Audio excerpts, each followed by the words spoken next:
Can veren cana ata mene, münkerem tağdayım yene.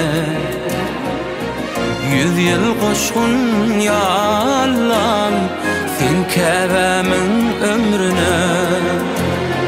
Can sızların her bir güne, kılam kakam ömrüne.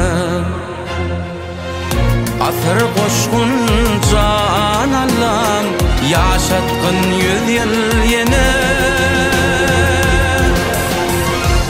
Ise can, sen men yıkacağım.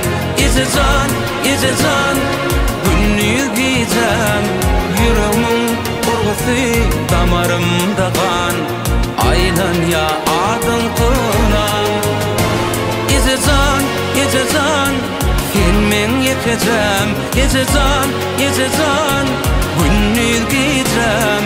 Yüreğimin korkusu damarımda kan. Aylan ya adın kılan.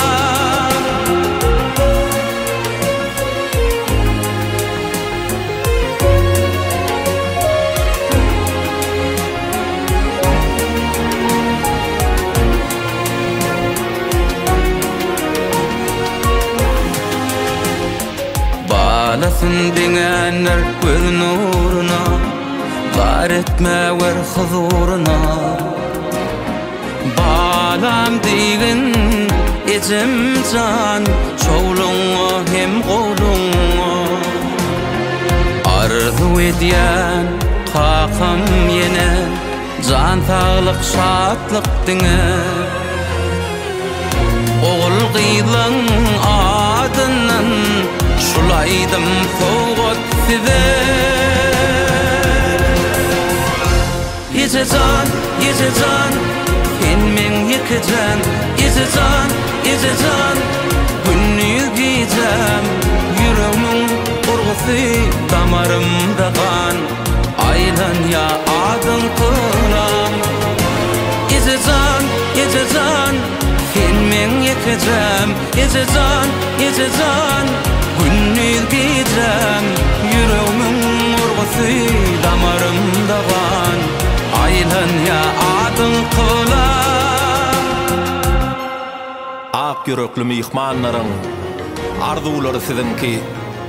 Bakşı sesi sadınlılın çalan sadı sizinki.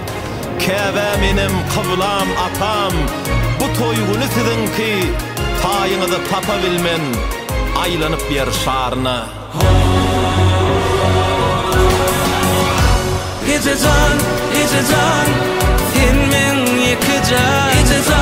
Ise can, günlüğü giyeceğim. Yüreğim korkusu damarımda kan.